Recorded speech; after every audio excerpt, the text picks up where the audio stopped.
그래서 의지하여 구원함을 얻네 영원 무궁지나도록 주여 함께 하소서. 이런 가사입니다. 예수를 믿었습니다. 우리 남은 인생길을 우리 히스토리, 우리의 역사를 이제 쌓아가는 겁니다. 그러면서 더욱더 우리의 믿음이 견고해지고 성장해 나가는 그런 우리들의 개인 일생이 되기를 원합니다. 기도하겠습니다. 하나님 아버지 은혜를 감사합니다. 다시 우리를 불러주심을 감사합니다. 다시 한번 우리가 주의 말씀의 깊이와 넓이와 높이를 깨달을 수도 인도하여 주시고 그 속에서 우리 자신의 삶을, 우리 시간들을, 인생들을 주 앞에 온전히 드러나갈 수 있는 우리 모두가 되게 하여 주시기를 기도합니다. 세월의 흐름에 따라서 더욱더 주님을 사랑하게 하시고 세월의 흐름에 따라 더욱더 주님을 의지하게 하여 주십시고 더욱더 우리의 모든 삶이 주님이 뜻 안에 맞춰가는 그런 삶이 되어서도 은혜 내려주시기를 기도합니다. 예수님으로 기도드립니다. 아멘. 예, 오늘 역사서입니다. 개론이라 할 수가 있습니다. 같이 한번 읽겠습니다. 너희 중 한 사람이 1000명을 쫓으리니 이는 너희 하나님 여호와 그가 너희에게 말씀하신 것 같이 너희를 위하여 싸우심이라. 그러므로 스스로 조심하여 너희 하나님 여호와를 사랑하라. 아멘. 예. 역사는 하나님 행하신 일입니다. 예. 하나님 우리를 위해서, 성도들을 위해서, 당신 사랑하는 백성들을 위해서 일하시는 그 사건, 그것들을 쭉 기록한 겁니다. 거기에 우리는 어떻게 반응할 것인가? 그것은 우리가 우리 하나님 여호와를 사랑하는 모습으로 이렇게 나타나야 되고 반응해야 된다는 사실입니다.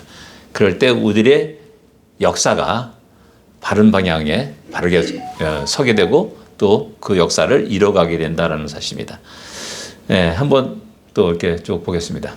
예, 뭐 계속 이제 반복되는 거지만은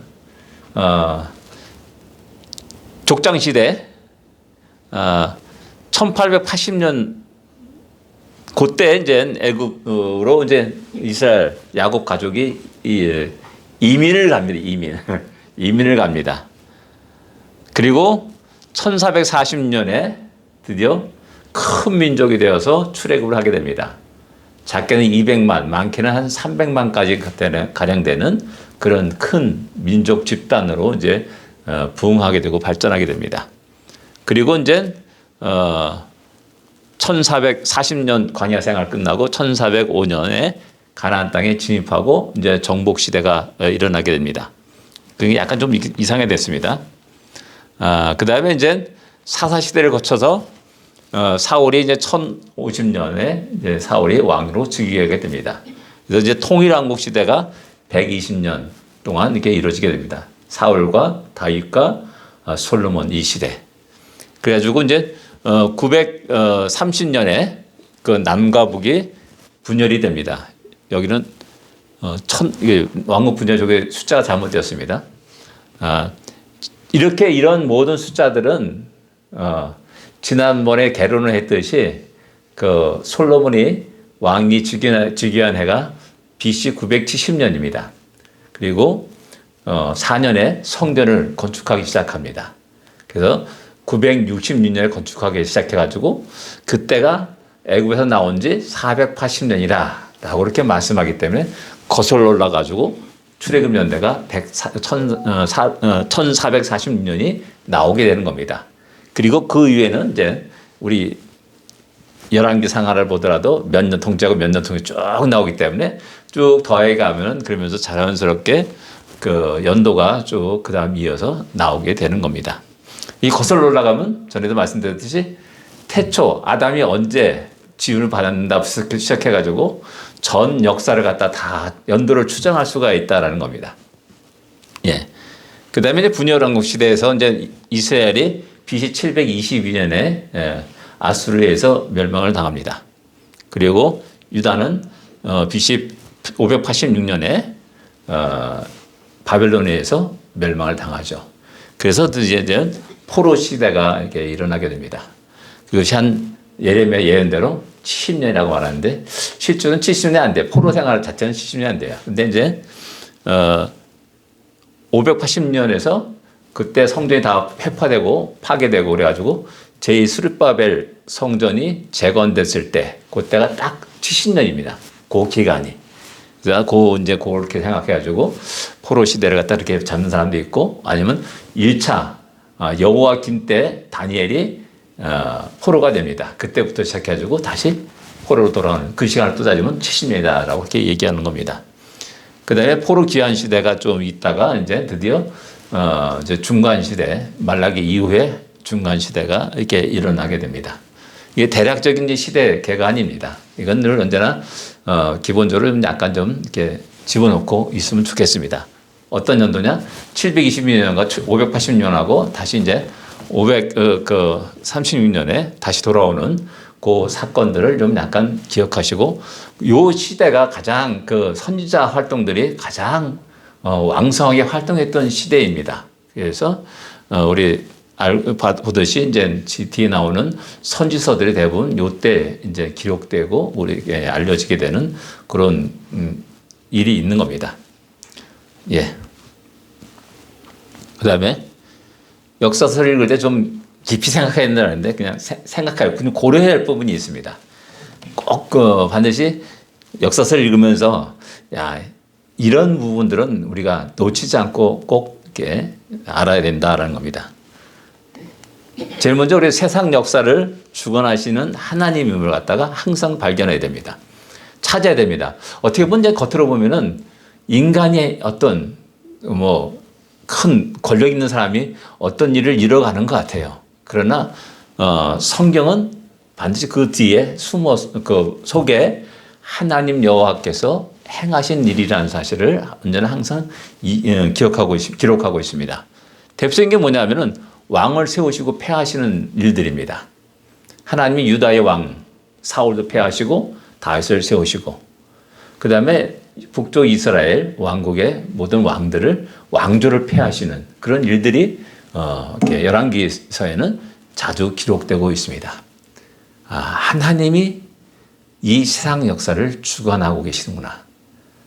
이것을 바르게 갖고 있다면은 세상에 대해서 두려워하지 않습니다. 그리고 세상에 비굴하지 않고 또 세상에 무릎 꿇지도 않습니다. 그래서 굉장히 중요한 어떤 의식이라 할 수가, 역사가 아니라 할 수가 있습니다. 이것뿐만 아니라 아람 왕 하사엘도 이제 열왕기하 8장에 보면은 하사엘에게 왕을 세우는 그런 엘리사가 가지고 왕을 세우는 그런 일들이 일어나고 있음을 알 수가 있습니다. 그 다음에 그것뿐만 아니라 이제 선지서에 나오는 이사야에서 나오는 이제 고레스 왕을 세우는 일. 고레스라는 이름이 그대로 딱 이렇게 성경에 기록되어 있습니다. 그 다음에 다니엘서에 나오는 네 제국, 비유로 나오는 네 제국, 그 이야기도 역시 마찬가지로 세계 역사의 그대로 흐름을 갖다가 얘기하는 거고, 그것을 갖다가 하나님이 주관하고 계시다는 사실을 갖다가 성경은 우리에게 분명히 이야기하고 있는 겁니다. 이런 모든 것들이 우리에게 우리는 바벨론이라든지 아수르라든지 페르시아라든지 그 거대한 제국에 그냥 속절없이 물을 끓고 포로가 되고 그런 것 같은데, 그 속에 신기하게도 믿음의 사람들이 그들의 정치의 중심에 탁탁 놓여지게 됩니다. 다니엘이 그랬잖아요. 그래서 다니엘이 세 친구가 그랬고요. 그 다음에 느헤미야가 그랬고요. 그 다음에 에스라도 역시 마찬가지로 중심에 있었습니다. 에스라를 보낼 때 그 왕이 뭐까지 허락하냐면 재판권까지 이렇게 허락합니다. 재판할 수 있는 겁니다. 그 재판에 어느까지 허락하냐면은 사형 언도까지 내릴 정도로 그 정도까지 그 모든 걸 다 전폭적으로 허용하면서 에스라를 보냅니다. 이게 그냥 평범한 사람을 보내는 게 아니에요.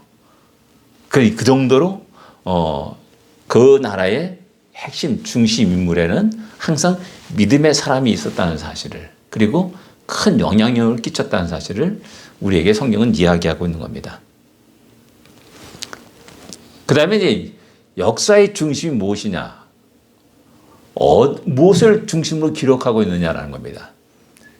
조선왕조실록 하면은 여러분들 조선 왕조의 쭉 그때 그 정치적인 그 사건 속에 결정되는 그 모든 걸 다 왕을 중심으로 쫙 기록합니다. 고려사는 역시 마찬가지로 고려의 왕들을 중심으로 기록합니다.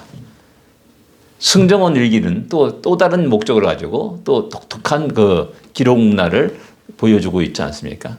근데 과연 성경은 어느 것을 중심으로 쭉 기록해 나가냐는 겁니다. 예. 아브라함 역사를 갖다 창세기는 쭉 기록합니다. 그 다음에 이삭, 야곱의 족장들의 역사를 기록합니다. 그 다음에 12지파 가운데 유다 지파를 중심으로 또 기록해 나갑니다. 그뿐만 아니라 이제 유다 지파 가운데 다윗을에게 이제 초점을 맞추게 되죠. 그 옆에 이제 예루살렘이라고 하는데 모든 세계의 가장 높은 지대가 에베레스트 산이 아니라 예루살렘이라는 사실입니다. 왜? 예루살렘 모두가 다 올라간다 그러거든요. 어디 가나 다 올라간다거든요. 그러니까 예루살렘이 모든 세계의 중심에 놓고 성경은 기록하고 있습니다. 그 다음에 이제 남쪽 유다 왕국을 중심으로 쭉 또 역사가 서술되고 성경은 또한 그것을 중심으로 기록되고 있습니다. 다음에 또 얘기하는데 그와는 반대로 또 무엇을 기록하고 있냐면 이스마엘, 에돔, 모압, 암몬, 아람, 미디안 그 다음에 요셉이라고 하는데 아마 요셉보다는 에브라임이라고 하는 게 좋겠죠. 에브라임, 그 다음에 베델과 단의 제단, 세상 제국을 쭉 또 역시 마찬가지로 기록하고 있습니다. 이것은 뭐냐면은 위에를 대적하는 많은 대적들의 모습이라고 할 수가 있습니다. 그 대적들의 모습은 뭐냐면은 재밌어요. 이스마엘, 에돔, 모압, 암몬, 미디안 다 누구의 후손입니까? 아브라함의 후손들입니다. 뿌리는 같아요. 그죠? 뿌리는 같은데 시간이 지남에 따라서 점점점 다른 모습으로 이게 변질되고 차이가 나는 겁니다.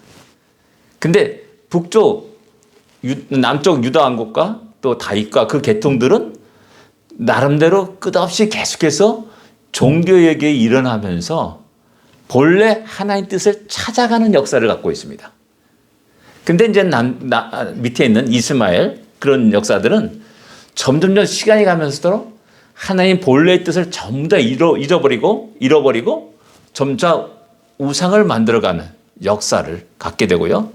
자연스럽게 세상에 하나님 말씀과 규례와 명령을 의지하는 게 아니라 내가 갖고 있는 칼과 활을 힘을 의지하는 모습으로 변해 가게 됩니다.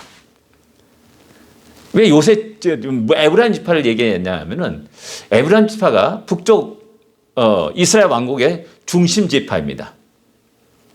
근데 에브라임이 그 지파가 점점 약간씩 변하게 됩니다. 우리가 잘 아듯이 북쪽 이스라엘 왕국의 아주 치명적인 계속 반복되는 말이 뭡니까? 여로보암의 죄를 얘기합니다. 그죠? 나중에 또 여로보암의 죄에 대해서 얘기하겠습니다. 베델과 단의 제단. 끝없이 하나님을 대적하는 겁니다. 하나님의 뜻을 거역하는 이 역사를 또 역시 같이 병행해 놓고 있는 겁니다. 그래서 각각 그 시대에 수많은 도전과 어려움들을 맞이하게 되는데 그 모든 것은 밑에 있는 그 사람들에 의해서 이렇게 대적되고 있고 도전되고 있는 겁니다. 그럴 때 이제 남쪽 이스라엘 왕국은 유다 왕국은 믿음이 좋으면은 그래 어렵더라도 내가 믿음으로 살리라 하고 선포하면서 나가고 믿음이 없으면 같이 타협하면서 같이 비슷하게 한 발짝 들여놨다가 아이고 아니구나 얻어 터지고 다시 정철이고 다시 돌아오는 그런 역사를 갖고 있다는 겁니다. 예, 그래서 역사의 중심이 이 하나님이 주관하시는데 하나님은 어떤 역사를 귀하게 여기는가? 오래전에 유튜브 동영상을 보다가 팔레스타인 어떤 사람이 예수를 믿고 개종한 사건 그러면서 그분을 인터뷰한 동영상이 나왔더라고요. 자기는 지금 재판받으러 간다. 이제 팔레스타인 그 재판장에 가는 겁니다. 내가 예수 믿는다는 것 때문에 재판장 가는 겁니다. 그래서 내가 살지 죽을지 모르겠다. 그러면서 한 얘기가, 그 사람이 한 얘기가 뭐냐면은, 내가 예수 믿고 보니까는 하나님이 이 땅을 누구에게 줬는지를 알겠다. 이스라엘 민족이 줬고 또 유대인들을 그렇게 축복하고 있다는 사실을 알게 되었다라고 말하더라고요. 좀 이게 보면은 우리가 세상 역사를 보면은 야, 그 땅이 왜 유대인 역사야, 이스라엘 역사야 라고 주장하면서 야, 그 땅에 팔레스타인 사람이 수백 년 살았어. 근데 왜 이스라엘 사람들이 뺏어가느냐? 막 이런 논리를 취하고 있는데 성경 그렇게 말하지 않아요. 성경은 언제나 아브라함의 계통을 따라서 쭉 얘기하고 있어요. 그 다음에 다윗 왕국 이야기하고 있고요. 이게 성경이 말하는 것입니다. 그럼 우리는 팔레스타인 그 사람이 예수 믿고 나서 그것을 인정하듯이 우리도 인정해야 돼요. 그리고 우리는 이방인의 이방이었다가 하나님의 은혜로 찬 감람나무에 젖붙임을 받은 사람들입니다. 이걸 부인해서는 안 돼요. 근데 잠깐 부인하면서 세상 역사 관점에서 잠깐 이것을 성경을 보려고 하니까 야, 어째 저런 놈들이 있느냐, 너무나 잔인하지 않느냐, 뭐 이런 식의 이야기가 되면서 잠깐 성경을 갖다 부정하는 그런 일들이 일어나고 있는 겁니다. 근데 바르게 신앙생활을 한다면, 성경을 안 된다면은 하나님이 누구를 붙잡고 이 역사를 이끌어가고 있는가, 누구를 중심에 두고 있는지를 갖다가 너무나 명확하게 보여주고 있는 겁니다. 그런 면에서 이렇게 역사의 중심이 어딘가를 갖다가 역사서를 읽으면서 좀 생각해 봐야 될 문제입니다. 그 다음에 숨겨진 역사가 있습니다. 이게 그러니까 숨겨진 역사가 아니라 기록은 됐어요. 근데 작게 기록되어 있습니다. 그냥 휙 지나가면 아, 그렇구나 하고 지나갈 수 있는 그런 역사입니다. 근데 사석에 보시면은 중요한 사건들이라는 겁니다. 그냥 우리가 사석에 휙 지나갈 수 있지만은 가만히 생각하면 너무 중요한 사건이죠. 이제 그 대표적인 게 뭐냐면 사사기 후반과 룻기에 나오는, 거기에 이제 베들레헴이라는 지명이 나옵니다. 여호수아가 그 유대 지파의 그 성을 쭉 그 나열할 때 아무리 뒤져봐도 베들레헴이 없어요. 그 정도로 유대 지파에서는 베들레헴은 아무 보잘것없는 그런 성이었어요. 근데 사사기 후반에 사건이 이제 베들레헴에서 나가는 어떤 그 제사장이, 레위인이 미가가 불러대가 자기 가정 제사장으로 세우는 그 사건이 나옵니다. 그 사람이 어디서 출발했냐면 베들레헴에서 출발했습니다. 유다 베들레헴에서. 그리고 또 어떤 레위인이 그 와이프가 어떤 이렇게 불륜을 저지르고 자기 친정으로 도망갑니다. 그게 어디냐면 베들레헴입니다. 그 다음에 이제 룻기에 탁 나오는 것이 뭐냐면 베들레헴의 사람 엘리멜의 가정 나오미, 말론과 기론이 나오고 있고요. 그러면서 모압 땅으로 피신하는 그런 사건이 나옵니다. 다 동일하게 베들레헴이 나옵니다. 그냥 그렇구나라고 생각하는 게 아니라 이제 성경의 기록이 어디로 초점을 쭉 맞추고 있냐면 베들레헴으로 초점을 맞추면서 룻기 마지막에는 다윗이라는 이름이 탁 튀어나오는 겁니다. 그러면서 그런 것들을 이렇게 보면서 야, 오묘하다, 신기하다. 그리고 그 역사가 또 그것을 통해서 새로운 역사의 변화가 일어나고 있다라는 사실을 우리에게 이야기해 주는 거죠. 그 다음에 여러분들 사무엘상에 나오는 법궤 이동이 있습니다. 그렇죠? 전쟁이 일어나서 블레셋 전쟁에서 법궤를 빼앗깁니다. 그리고 그 법궤가 이제 블레셋으로 넘어가고 그 다음에 다시 베스메스로 돌아오게 됩니다. 그리고 이제 실로는 그 에브라임 지파의 중심에 있는 그 도시입니다. 거기에 이제 하나님이 성막이 있었죠. 그 가운데 법궤를 끄집어내가지고 전쟁 때 활용하는 겁니다. 그게 빼앗겼어요. 그게 어디로 갑니까? 쭉 돌아서 베스메스로 들어옵니다. 베스메스가 어디냐면 바로 유다 지파입니다. 그게 기럇여림으로 그 다음에 나중에 오베데돔의 집으로 가고 그 다음에 예루살렘으로 넘어오죠. 이게 뭐냐? 이제 하나님이 이스라엘 민족의 어떤 지휘력이 뭡니까? 리더십이 에브라임 지파에서 유다 지파로 이제 이동하는 그런 상징적인 장면이라고 할 수가 있습니다. 여기서 또 생각하는 건 뭐냐면 우리가 솔로몬이 이제 그 왕에 등극했을 때 어디로 갑니까? 기브온 산당으로 가죠. 그죠? 그 가장 높은 산당이다라고 이렇게 얘기하지 않습니까? 왜 기브온 산당일까? 거기는 하나의 번제단이 있다고 했어요. 번제단. 왜 그 많은 것 가운데 번제단이 기브온 산당에 가 있을까? 한번 그걸 생각해 본 적 있습니까? 여러분, 기브온 하면 뭐가 생각납니까? 기브온 족속이 생각나지 않습니까? 기브온 족속. 기브온 족속이 하는 일이 뭡니까? 성막에서 물 뜨고 장작 패는 역할을 하는 하찮은 그런 역할을 하는 사람입니다. 근데 그 사람들은 참 신기하게도 그 일을 맨날 천한자 노예 같은 일을 한다. 불평원망한 게 아니라 하나님의 영광을 위하여서 그 일을 한다는 것에서 기쁘게 그걸 받아들였던 것 같아요. 그래서 결국 그들은 나중에 그 유대 공동체에 흡수되고 나중에 포로에서 돌아왔을 때 다시 돌아와서 그 일들을 하는 그런 모습을 보여주고 있습니다. 그 사람들이 실로가 폐허됐는데 이거 어디로 가지 할까? 자기들 집으로 강제간 겁니다. 기본으로 강제한 거예요. 그리고 거기다 쫙 모셔놓고 이제 하는 거죠. 자기들 최선을 다해서 장작도 패고 물도 기고 하는 거죠.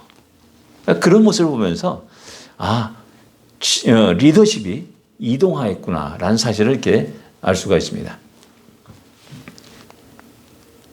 그 다음에 이제 역대상 4장 9절 10절에 나오는 야베스 기도가 나옵니다. 우리 잘 알죠? 야베스 기도. 고난 중에 태어났다. 나았다.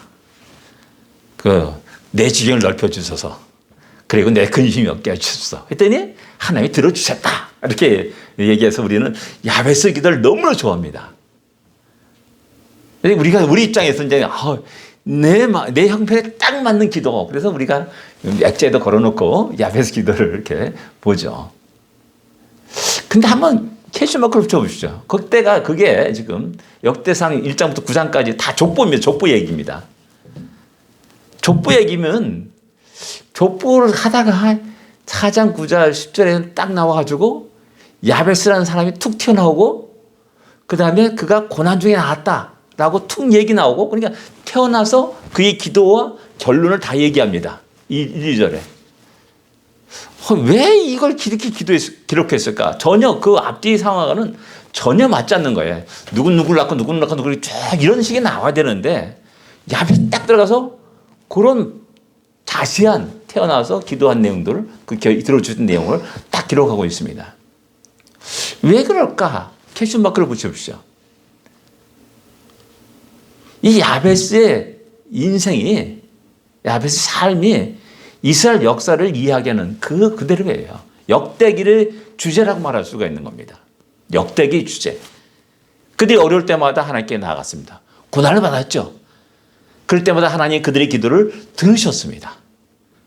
들으시고 하나님이 그들에게 풍성함을 허락하셨다라고 말씀하는 겁니다. 예, 그런 의미에서 이제 야베스가 이렇게 나오고요. 아방 때 히엘이라는 사람이 여리고성을 쌓는 얘기가 나오죠. 그 다음에 그 뒤에 이제 런게 하에 이제 엘리사 선지자가 이제 지나갈 때마다 아이들이 조롱하는 내용. 그래가지고 저주하죠. 그래가지고 곰이 나와가지고 그 아이들을 죽였다라는 그 내용이 나와요. 얼마 전에 또 동영상 보니까 이 얘기를 하더라고요. 이 얘기를 이렇게 동영상에 나와서 그 내용은 안 읽었어요. 근데 이걸 주제로 얘기한 어찌 그럴 수가 있을까? 무슨 의미인가? 라는 그런 제목이 딱 달려가지고 제목이 이러네? 하고 그때 넘어갔는데 과연 무엇을 의미하는 겁니다. 이 두 사건은 그 시대의 영적인 상태를 그대로 적나라하게 보여주고 있는 겁니다. 북쪽 이스라엘의 영적인 상태. 하나님의 말씀을 두려워하지 않습니다. 이게 너무나 실용적인 거예요. 너무나 합리적인 거예요. 이 여리고성이 너무나 귀중해요. 군사적으로 너무나 중요해요. 그러니까 거기 성 쌓는 거는 당연히 상식이에요. 예, 이성적이고요. 어느 누구라도 보면 야 전략 요충인데 이거 그대로 놓으면 안 된다. 성을 쌓아서 국방을 강화시켜야 된다. 왜? 사사시대 늘 언제 거기로 쳐들어왔거든요. 이게 상식이잖아요. 근데 아무도 안 쐈어요. 아방 때까지. 히엘이 등장할 때까지 아무도 안 쐈어요. 왜? 여호수아의 저주가 들어온 겁니다. 근데 히엘이라는 사람이 그 말을 싸그리 무시해요. 이게 뭡니까? 그 당시 사회의 모습이 여호와의 하나님 말씀을 싸그리 무시하는, 내 생각에 합리적으로 시정적으로 판단하고 결정하는 그런 모습을 보여주고 있는 겁니다. 또 엘리사 선지자 조롱하는 사건도 마찬가지죠. 선지자가 조롱을 받아요. 이 엘리사가 어떤 선지자입니까? 엘리야의 계승을 이어받은 선지자 아닙니까?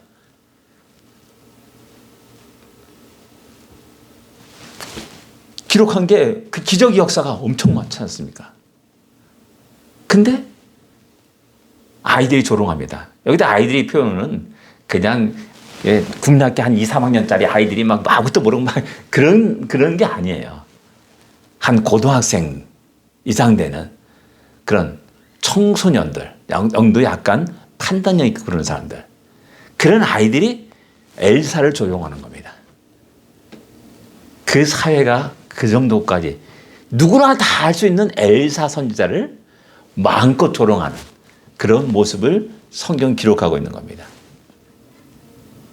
오늘 이 시대도 비슷하지 않습니까? 기독교를 뭐라 그래?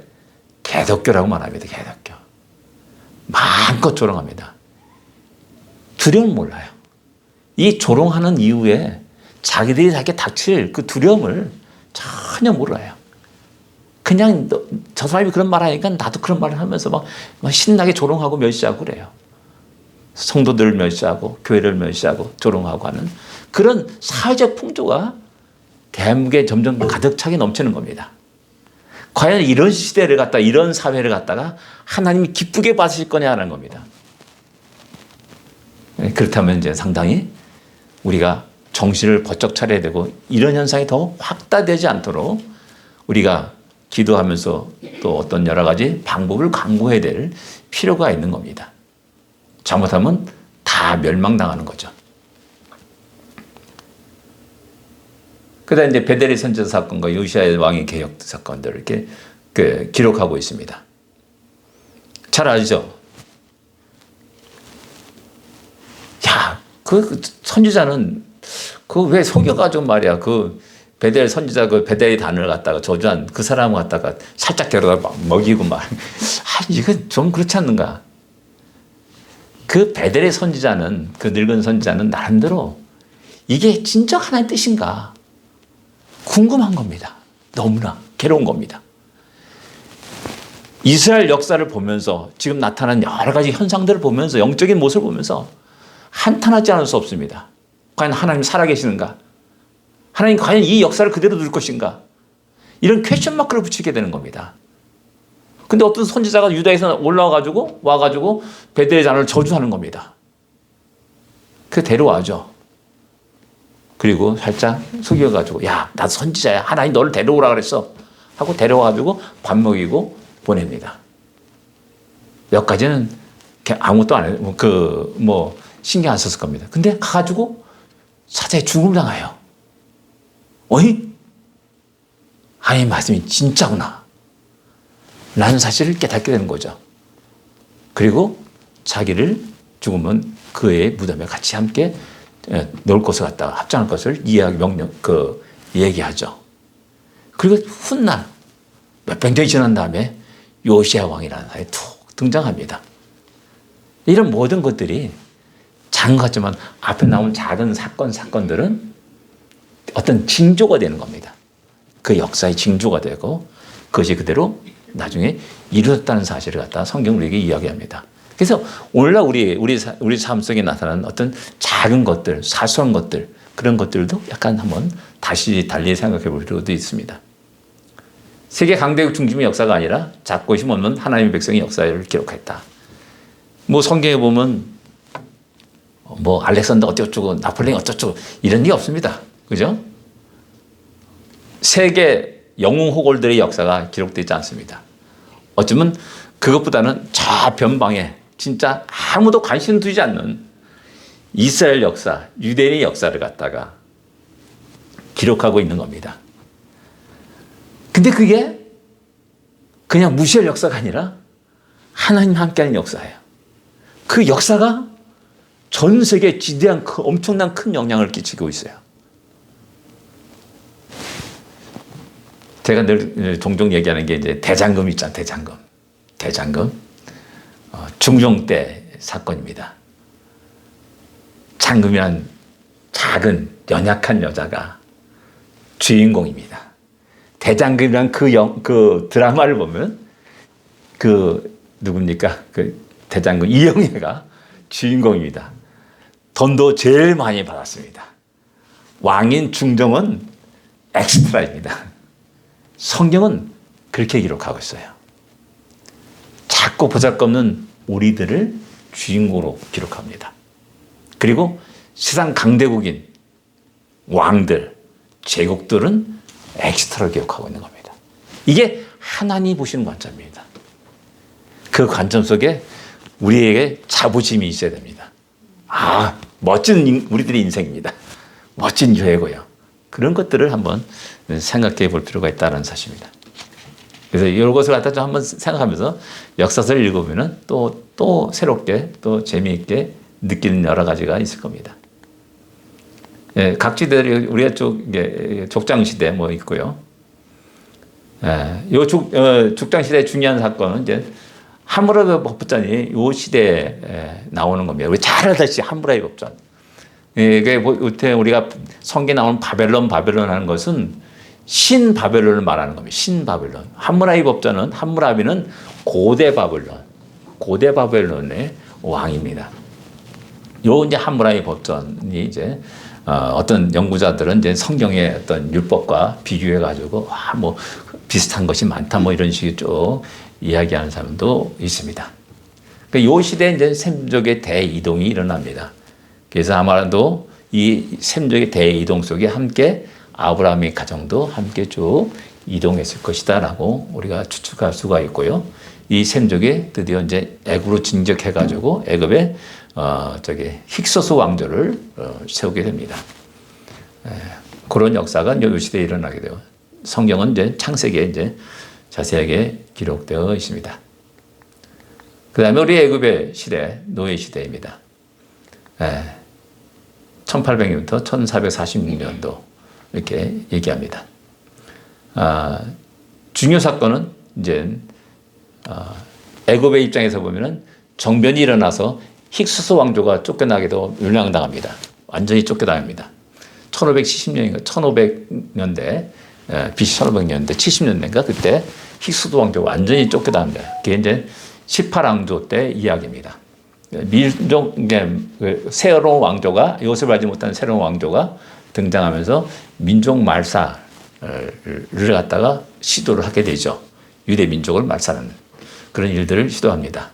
그러나 하나님의 보호하심 속에서 이스라엘 민족은 더욱더 번성하는 그런 어떤 일들을 또 출애굽기 1장은 기록하고 있는 겁니다. 성경 출애굽기를 얘기하고요. 재밌습니다. 출애굽기까지는. 출애굽의 가나안 정복 시대 연대는 1446년부터 1376년입니다. 광야 40년. 그다음에 정복. 여호수아가 이제 110세 죽으니까는 그 기간이 이제 80세 가나안 땅에 들어가서 이제 30년 동안의 기간입니다. 그러니까 정복 기간은 실제 한 20년 정도라고 생각하면 됩니다. 주요 인물 모세, 아론, 여호수아. 뭐 너무 잘 알고 있는 사건이죠. 사건은 출애굽해서 광야 생활 40년 동안에 여러 가지 사건들이 이제 민수기하고 출애굽 정복기에 이제 쭉 기록되어 있는 겁니다. 그리고 정복해 들어가서 이제 기업 분배 사건. 드디어 이제 이스라엘 민족이 자기 땅을 차지하고 이제 거기서 땅을 일구면서 살아가게 되는 겁니다. 그 땅에 이제 소산물을 갖다 먹는 이후에 이제 만나 그쳤다라고 이렇게 이야기하는 그 여호수아서를 볼 수 있습니다. 이제 성경은 이제 여호수아까지 쭉 이제 기록하고 있습니다. 여기까지 이제 그거고요. 사사시대. 연대 이제 여호수아가 죽음으로부터 시작해서 사울의 등장까지 1370년부터 이제 1050년까지 약 300년 기간 동안의 시대를 갖다 사사시대라고 말합니다. 사사시대 대표적인 말이 뭡니까? 자기 생각에 옳은 대로 행하는 것. 이겁니다. 이게 기준이 뭡니까? 나입니다. 이게 뭐냐면 성경의 어떤 아까 말했듯이 하나의 뜻과 규례와 명령에 변질이 이루어지는 겁니다. 그 기간 동안에. 이 변질이 천천히 변질이 이루어진 게 아니라 한 세대 내 두 세대가 보니까 한 50년 정도 딱 지나니까 벌써 확 변질이 일어났다는 겁니다. 그만큼 신앙의 계승이 잘 이루어지지 않았다라고 이렇게 말할 수가 있습니다. 주요 인물이 이제 온니엘부터 쭉 시작해가지고 사사들이 나옵니다. 그 다음에 엘리, 사무엘도 사사로 이렇게 여기게 됩니다. 근데 사사기를 읽다 보면은 뭐가 나옵니까? 사사들의 생활이 나옵니다. 근데 이제 거기서 보면 그 와이프를 몇 명도 하고 자식을 엄청 많이 두는 그 일이 나옵니다. 기드온도 그렇고요. 그 다음에 그 소사사들, 그 사사들 이렇게 보면은 그 다른 거 아닌데 꼭 그 얘기가 나와요. 뭔 말입니까? 그만큼 이제 어떤 기준이 무너진 시대, 그러니까 흔적만 있는 것, 어떤 신앙의 흔적만 있는 그런 모습들. 이게 어디서 나오냐면 이제 아까 이제 레인이 자기 와이프를 데리고 이제 여부스로 이제 밤이 돼가지고 여부스를 들어가니까 여기 이방 족속들이 있는 곳이 아니다. 기부하러 가자 해도 이제 베냐민 지파 기부하러 갑니다.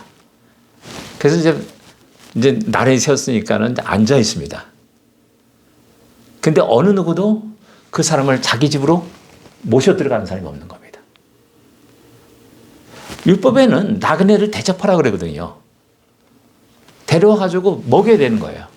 그러니까 아브라함도 그랬고 롯도 그랬어요. 조카 롯도 소돔에 있으면서도 그 천사를 대접하고 자기 집에 끌고 들어가지 않습니까? 그다음 어느 누구도 영접하지 않아요. 그 사회가 그런 겁니다, 이제. 그 대신 어떻게 돼요? 어떤 늙은 사람이 가다가, 당신 여기 왜 앉아있어? 우리 집으로 갑시다. 하고 그래요. 그게 뭐냐? 늙은 사람이라고 그랬어요. 그게 나이 많아가지고, 어인도 약간의 흔적을 갖고 있는 거예요. 자기 아버지, 할아버지부터 들은 흔적이 있는 겁니다. 그리고 그분들이 약간 보여줬던 그런 흔적이 있는 겁니다. 그러니까 나이 드신 분이 그를 집으로 영접해 들어가는 거예요. 먹을 걸 제공하고 잠자리를 제공하는 거죠. 거기에 이제 사건이 터지는 겁니다. 다 그 시대가 어떤 시대인지를 단지 자기가 옳은 대로 행하였더라. 이게 구체적으로 어떤 모습인지를 풍성히 상상할 수 있어야 되고 그런 모습들이 오늘 이 시대와 어떻게 비교되는지를 갖다가 한번 볼 수 있어야 됩니다. 사건. 정복했지만 미완성이다. 나중에 또 사사기 때 또 얘기하겠습니다. 우상숭배가 이제 일상화되는 그런 모습을 보여주고 있습니다. 참 재밌어요. 미가의 집에서 미가 어머니가 내 돈 어디 갔냐? 막 저주를 퍼부니까는 내가 여기 있습니다 하고 아들이 내놓잖아요. 그리고 나서 그가 그걸 가지고 드라빔을 만들어요. 그러면서 여호와 이름을 팔아요. 이런 모순된 모습을 그대로 보여주고 있습니다. 저는 이 정도 얘기했지만은 예전에 이제 법원에 갔는데 어떤 자매 통역사로 이제 같이 가게 됐어요. 제가 이제 목사라는 거 알더니 그러면 목사님 어쩌고 저쩌고 그러면서 막 저는 뭐 교회 생활 이렇게 하고 저렇게 막 얘기하더라고요. 그리고 나서 나중에 뭔 말하냐면 제가 점을 봤더니 이게 또 가는 거예요.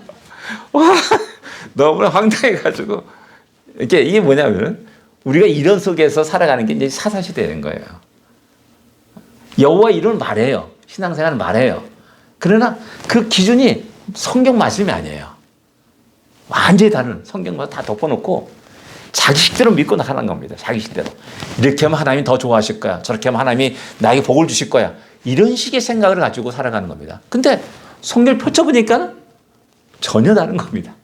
이런 것들을 발견하고 깜짝깜짝 놀라죠. 우리가 성경 말씀에 비춰보면 우리가 얼마나 멀리 갔는지, 멀리 떨어진지를 갖다가 알 수가 있어요. 예. 나중에 요시야 왕이 종교 개혁할 때도 마찬가지예요. 율법책을 발견하게 됩니다. 그리고 새로운 종교 개혁이 다시 새롭게 일어납니다. 발견하고 나서. 보니까 내가 지금까지 열심히 했다고 했는데 아무것도 아닌 거예요, 이건. 뭐 새발의 피 같은 종교 개혁을 흉내만 낸 거예요. 말씀을 펼쳐보니까 너무나 엄청난 일들이 일어나는 거예요. 보니까 뭐 기가 막힌 거죠. 뭐 성전 안에 뭐 미동집도 있고 뭐 별의별 짓이 다 태양을 뭐 섬기는 뭐 우상도 있고 뭐 이런 일들이 그냥 있는 거예요. 성전 앞에 앞산에 그냥 버젓이 밀공과 금호수의 그 성전이 쫙하니 있고 이런 일들이 눈에 확 보이는 겁니다. 그래도 완전히 이때 두 번째 이제 종교 개혁을 단행하는 게 그때 요시아의 모습입니다. 각 지파로 이제 흩어지게 됩니다. 이때 다 이제 중요한 건 뭐냐? 각 지파가 영적 지도자가 바르게 서게 되면은 지파는 그래도 그 영적인 그 상황을 유지할 수 있고 지속할 수가 있어요. 근데 이제 그렇지 못하면은 다 망하는 겁니다. 점점. 예. 주요대적인 이제 처음에는 이제 초기에는 사사 초기에는 미디안이 이제 많이 등장합니다.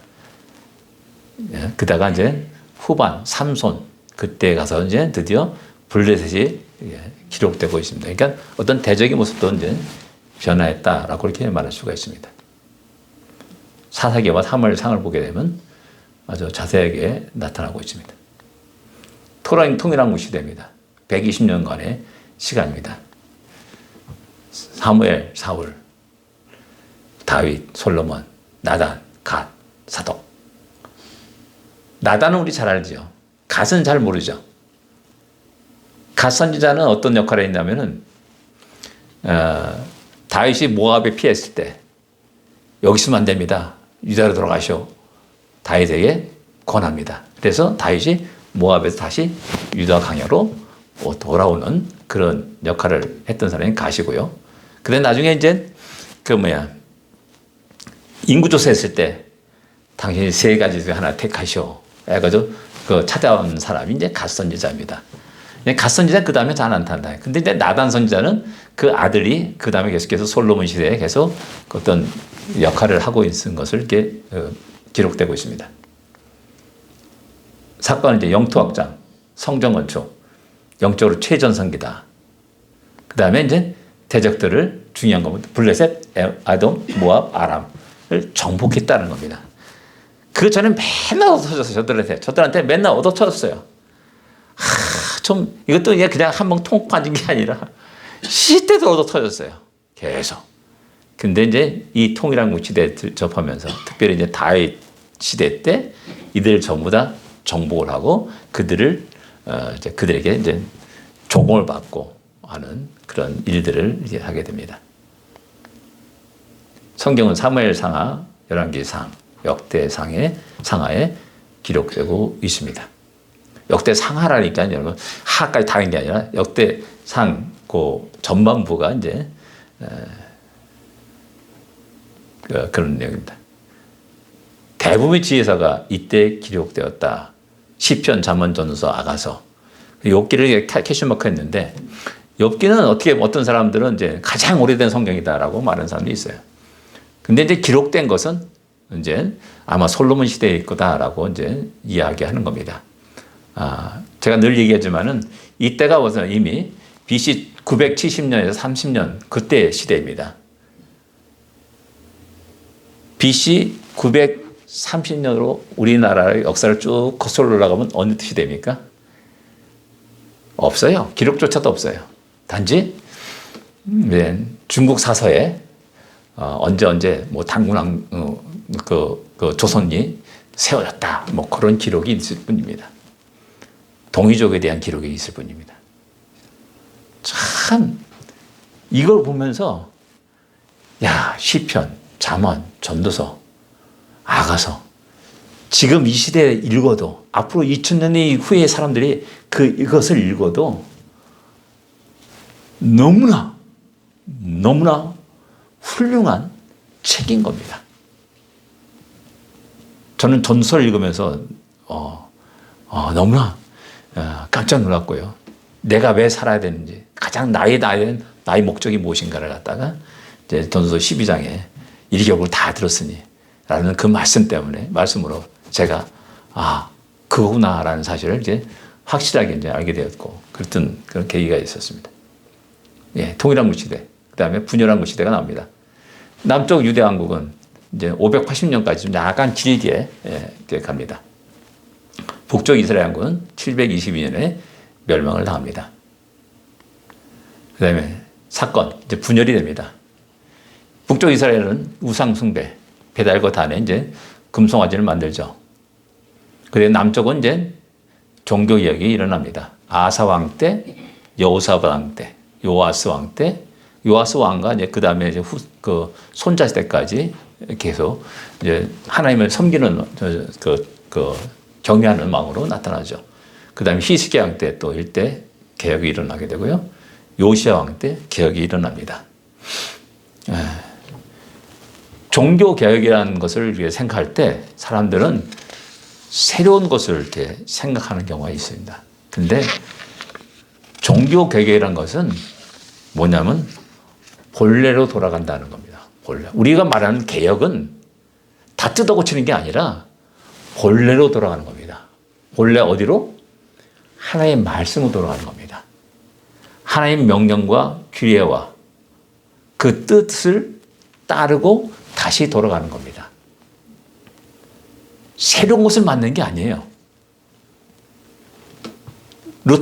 마틴 루터가 종교개혁을 일으킨 것도 역시 마찬가지 똑같은 겁니다. 새로운 것을 만든 게 아니에요. 보니까 우리가 너무나 성경과 너무나 동떨어진 삶을 살아가는 겁니다. 모든 것이 다. 교리가 다 그렇습니다. 그래서 본래대로 하나님의 뜻이 무엇인가 그래서 본래대로 돌아가는 겁니다. 본래 뭐냐? 우리가 성경을 너무 몰랐구나. 그래서 그다음부터 성경을 번역하는 작업을 하는 겁니다. 성경을 대중에게 알리는 읽게 하는 그런 작업을 하는 겁니다. 영국에서도 그럴 거예요. 수많은 개혁자들이 그 성경 번역을 시도했고 또 그것을 이뤘음을 갖다가 우리에게 보여주고 있지 않습니까? 왜? 본래를 알아야지 돌아가죠. 원래를 알아야 돌아가죠. 그래서 종교개혁의 역사는 다른 거 아닙니다. 본래로 돌아가는 운동입니다. 다시 하나님의 뜻이 무엇인지를 찾는 운동입니다. 예. 여러분 제가 무엇입니까? 우상을 만들었죠. 그 다음에 새로운 종교 정책을 그가 행합니다. 새로운 절기를 만듭니다. 남쪽 유다와 비슷한 성경이 말하는 것과 약간 살짝 돌아가지고 우리 성경은 7월 달에 이제 모이라가 있으니까 우리는 8월 달에 모인다. 이런 식으로 살짝 달리 이렇게 하게 됩니다. 근데 제사장은 어떻습니까? 분명한 것은 아론의 후손이 제사장이 되는 겁니다. 근데 이제 자기가 원하는 사람들, 그 사람들에게 제사장 역할을 이제 부여하고 또 그들이 그 역할을 감당하도록 하는 겁니다. 새로운 종교 정책이야. 이게 어디서 나타나냐면 출애굽 때 고라선이 반란을 일으키면서 왜 너희만 그런 일을 하느냐라고 이제 항의하고 우리도 하나님의 백성 아니냐? 나도 레인 아니냐? 나도 너희 말하는 고라 후손이 아니냐? 아니 고아 자손이 아니냐? 우리도 재상 역할을 감당할 수 있지 않느냐? 이런 식인 겁니다. 모세가 이제 구스연을 이제 맞이해서 결혼하잖아요. 근데 아론님과 미리암이 한 얘기 뭡니까? 우리도 하나님 말씀하시고 우리 만나고 얘기했는데 왜 우리가 합의를 하지 않느냐, 서로 의논하지 않느냐라는 그 논리를 이야기하는 거죠. 이런 논리들이 새로운 종교 정책, 그러면서 좀 지나면 변질이 일어나게 되고요.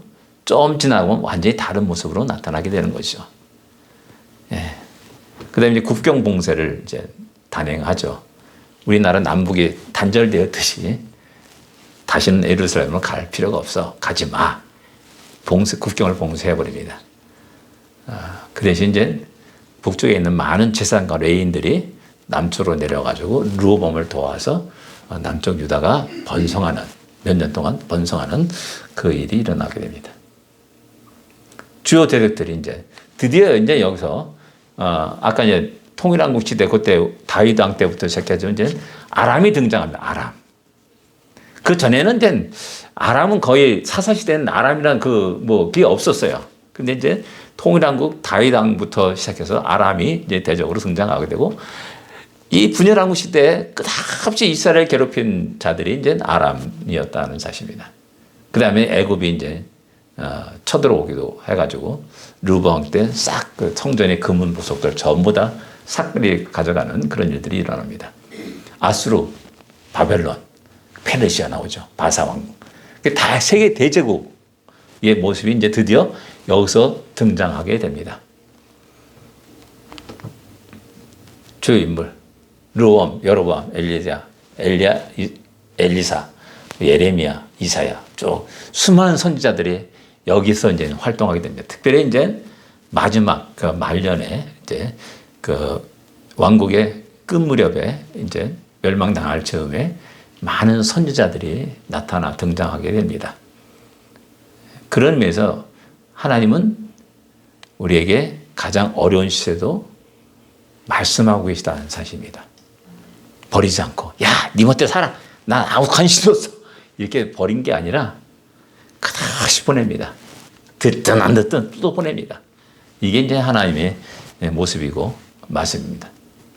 성경에 지금 대부분 선지서들이 이때 이제 스바냐가 아니라 스바냐라 오타 나왔습니다. 오타보다 못한 게 사타입니다. 네. 포로 시대, 귀환 시대가 나옵니다. 좀 약간 늦게 반응을 하시네요. 네. 포로 시대, 귀환 시대, 580년 돌아와서 이제 그 상황입니다. 네, 바벨론 시대, 다니엘과 에스겔은 예레미야 시대와 동시대 사람입니다. 근데 예레미야는 유다에서 이제 활동했고 에스겔은 이제 바벨론에서 활동한 겁니다. 이 두 사람은 포로에 잡혀간 유대인들에게 큰 영향을 끼치게 됩니다. 전에 말씀드렸지만은 포로로 잡혀간 그 사람들에게 가장 큰 당황이 뭐냐면은 지금까지 우리는 여호와 하나님이 천지 만물 창조하시고 전능하신 하나님, 온 우주 만물을 다스려가신 하나님, 그렇게 생각했어요. 근데 이방 신에게 둑하니 얻어맞아가지고 포로가 되고 끌려가는 겁니다. 그리고 탁 바벨론 갔더니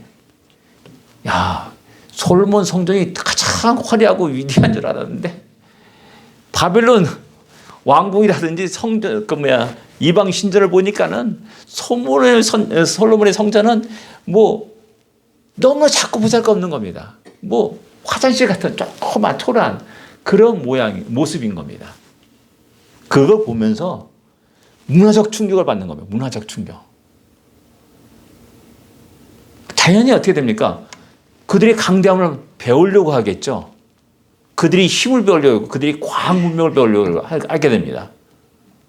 그러면서 신앙생활에서 이제 와르르 갑자기 턴하게 되는 겁니다. 영적인 그런 모든 것에서. 그런 위기가 이게 닥치게 되는 거죠. 모든 프로 생활하는 사람들에게. 그때 다니엘이 내 제국이 이야기를 하는 겁니다. 저들은 다 흔한 것 같지만 하나님에서 다 하나씩 하나씩 멸망당할 거다라고 말하는 거죠. 그러면서 유대인들이요, 믿음을 지키시오. 하나님을 더 의지하시오. 라고 호소하는 겁니다. 에스겔도 마찬가지입니다. 에스겔이 환상을 보지 않습니까? 여호와의 영광이 성전의 동편으로 나가는 장면이 10장에 나옵니다. 그 나중에 이제 이게 다시 동편 문을 통해서 다시 예루살렘 성전으로 들어오는 장면이 다시 나옵니다.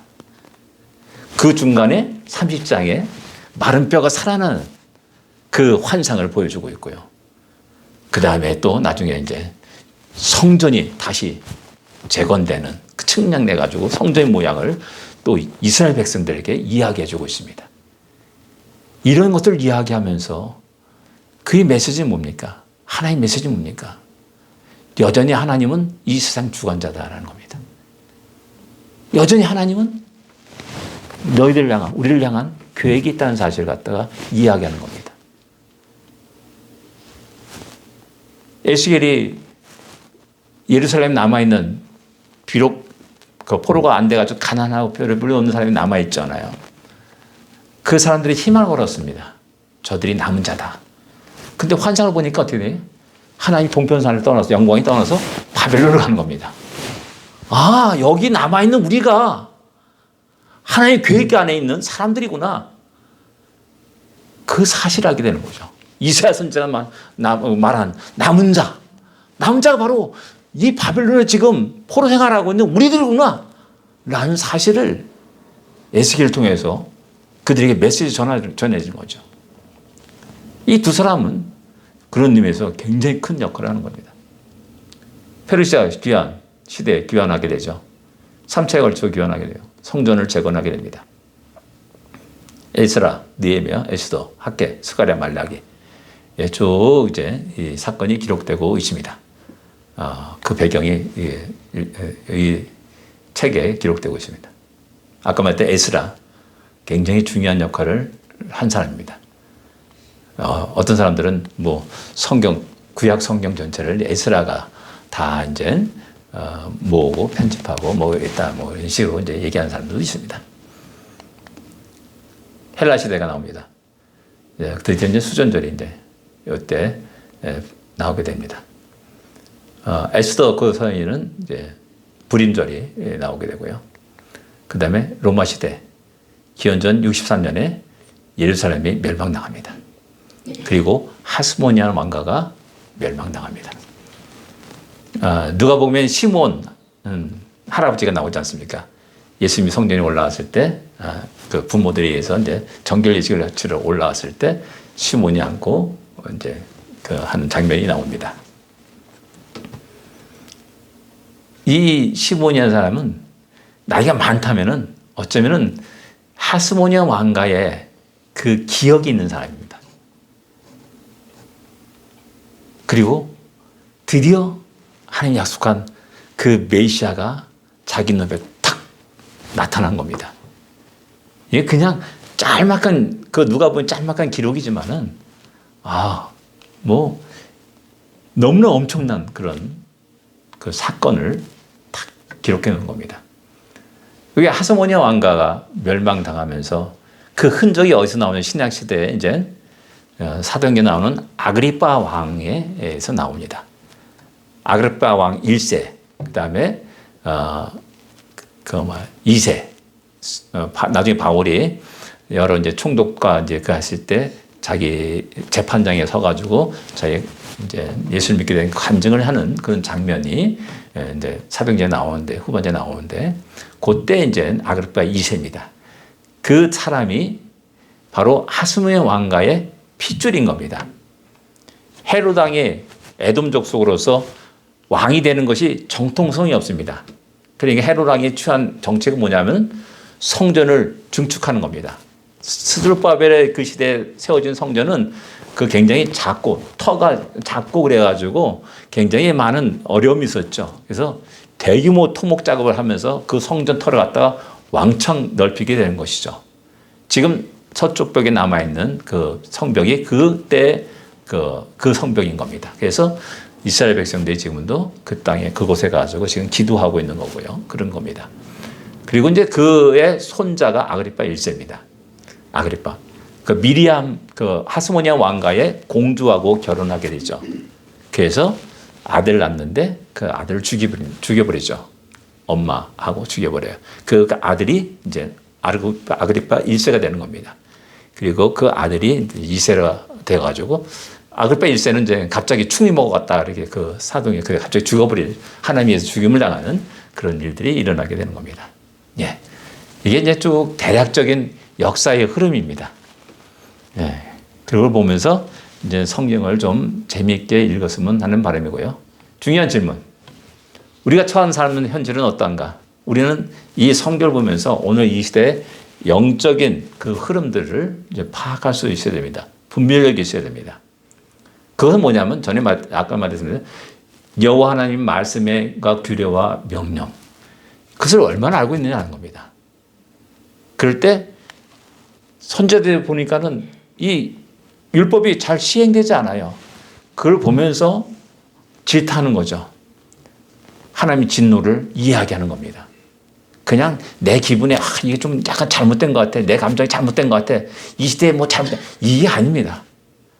주의 말씀에 비춰보니까는 너무나 율법이 시행되지 않아요. 7년 되면 자유로 풀어주라는데 계속 노예로 붙잡고 있고요.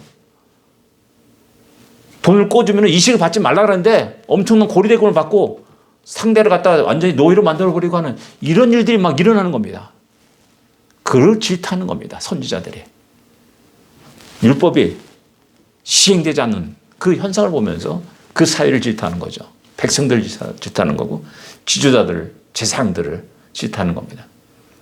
그런 의미에서 우리는 크리스찬으로서 이 시대를 어떻게 보고 있느냐는 겁니다. 예. 그리고 또한 그것을 어떤 도전을 받느냐. 지금 이 시대. 그 다음에 우리는 그 도전에 어떻게 대처하고 어떻게 반응하냐.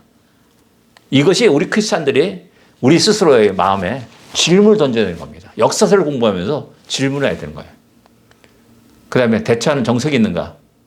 정석이 있는가? 이 사람이 이렇게 저 사람 저렇게 막 중구난방입니다. 지금 뭐. 다 중구난방입니다. 그거 갖다 통합할 수 있는 그 어떤 것이 있는가? 그 오늘 살았는데 우리는 바른 역사 의식이 있는가? 가지고 있는가? 이런 하나님이 이끌어가는 역사입니다. 역사의 주관자, 하나님이 이끌어가는 역사를 이게 보고 있는가라는 거예요. 이것이 없으면 어떻게 됩니까? 세상의 군왕에 권력에 무릎 꿇게 되고 비굴하게 되는 겁니다. 일제시대 수많은 그 일제시대 때 그 수많은 사람들이 변절자가 일어나는 게 뭡니까? 총칼 들이대고 야, 좀 좋은 얘기 써. 진영 찬성하는 이야기 써. 총칼 들이대고 하는 겁니다. 세상의 역사가 일본 천황위에서 다 지배되고 있고 이끌어가는 것 같습니다. 이럴 때 역사의 주관자인 하나님을 보지 못하면 다 그 권력 앞에 무릎 꿇게 되는 겁니다. 그 협박 앞에, 핍박 앞에 무릎 꿇게 되는 거죠.